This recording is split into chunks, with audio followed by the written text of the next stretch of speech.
Today, as we gather here to discuss about advancements in healthcare and patient well-being, I would like to shine a much-deserved spotlight on an occupational group that forms the backbone of our healthcare system. Have arrived now, so all of you be attentive. बहुत मेरे लिए strong life के लिए बहुत जरूरी बातें हैं।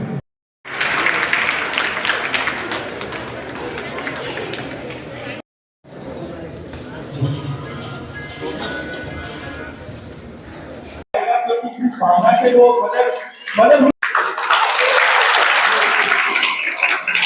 बीकानेर शहर का कोई काम होता है तो आप उनको एकदम अग्रणी व्यवस्था में देखेंगे। केशव सर के लिए भी एक बार जोरदार ताली।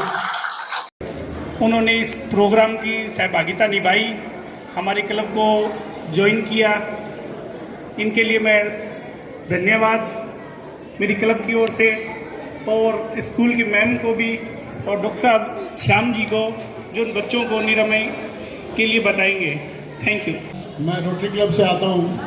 ये एक अंतर्राष्ट्रीय संस्था है और बीकानेर शहर के अंदर शिक्षा के क्षेत्र में, स्वास्थ्य के क्षेत्र में, जल मिशन के क्षेत्र में, पर्यावरण के क्षेत्र में हमारा क्लब बहुत अधिक कार्य कर रहा है। हमारा सबसे मुख्य उद्देश्य सेवा ही परमो धर्म है। आपकी एनर्जी आपकी स्कूल है कि नहीं? टीचर्स खड़ी है, वो एनर्जी है, तो जोर से आने दो एक बार। तो सुप्रभातम। हाँ, अब चैलेंज दिया तब काम करते हुए मेरी समझ में आ गया। ऐसे एग्जाम के बगैर चिकित्सक मौजूद हैं, डॉक्टर श्याम अग्रवाल जी, वो आप तो सर सबसे दिल से स्वागत करते हैं सर आपका। करते हैं उनके माध्यम से इस प्रयास को किया गया है। इसके डॉक्टर हैं, डॉक्टर की भी तो ब्रांचेज होती है ना, तो छोटे छोटे बच्चों को जब वो इस दुनिया में आना शुरू करते हैं और आ जाते हैं, से लेके आपकी उम्र हो गई उससे और उससे थोड़े बड़े यानी 18 वर्ष तक के बच्चों के जो डिजीज होती है, जो रोग होता है, उनके आप एक्सपर्ट हैं। आपको कोई छोटी समस्या हो गई चाहे कोई बड़ी समस्या हो गई, और अनुभव हमारे साथ हमें आशीर्वाद के रूप में हमारे बीच रहते हैं ना जसूसर गेट पर, बस वहीं पे नजदीक आपके पड़ोसी भी है। एक बाल रोग विशेषज्ञ बना के मेरे को भेजा है, तो मेरा ये कर्तव्य होता है कि मैं केवल बाल रोगों को इलाज ही नहीं करूं, उनसे बचाने की कुछ टिप्स भी सभी को बताऊं। इसके अलावा करीब 7-8 दिन पहले मेरे को विनय थानवी जी और योगेश खत्री जी, आनंद आचार्य जी मेरे पास आए।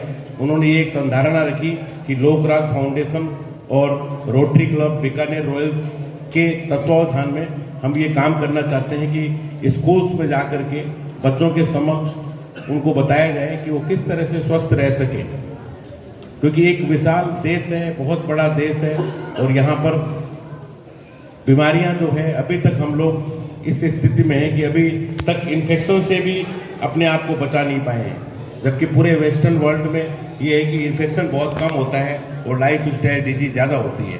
तो हम एक ऐसे संक्रमण काल में हैं, ट्रांजिशनल पीरियड में है कि हमारे पास इन्फेक्शियस डिजीज भी बहुत हैं।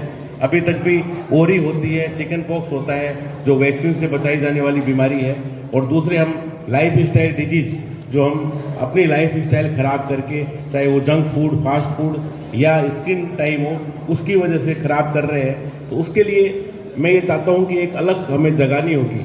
उसमें केवल चिकित्सक का महत्व नहीं होता, चिकित्सक, पैरा चिकित्सक और जो शिक्षक का महत्व होता है, एजुकेशनिस्ट का महत्व होता है, और मीडिया का महत्व होता है, वो बहुत बड़ा महत्व होता है।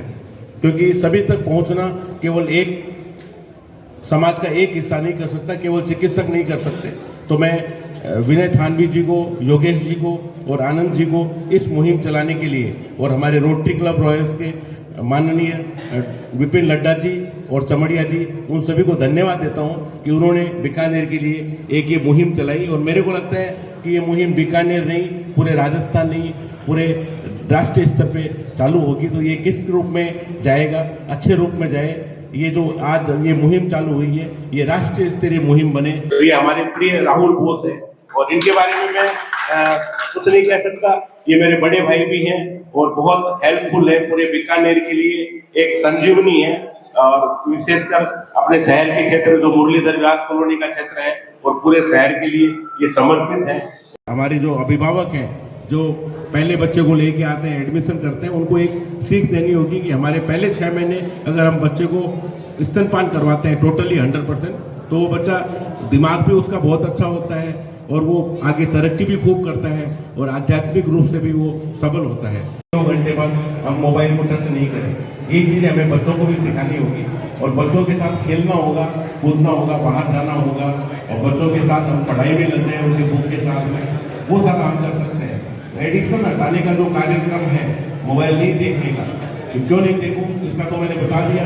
और नहीं देखने का तरीका ये है कि हमें कुछ अपने ऊपर अनुशासन करने पड़ेंगे, स्वयं अनुशासन करने पड़ेंगे हमारे ऊपर कि हम ये चीज़ नहीं करेंगे और हमारे बच्चों को भी नहीं करने देंगे। बच्चों को कुछ ना कुछ उसके बारे में जरूर होना चाहिए कि भी वो किस तरीके से अपने व्यवहार को सुधार कर सकते हैं, वो अपने व्यवहार को आइडेंटिफाई कर सकते हैं कि हम थोड़ा सा गलत व्यवहार कर रहे हैं। तो ये आइडेंटिफाई होना चाहिए।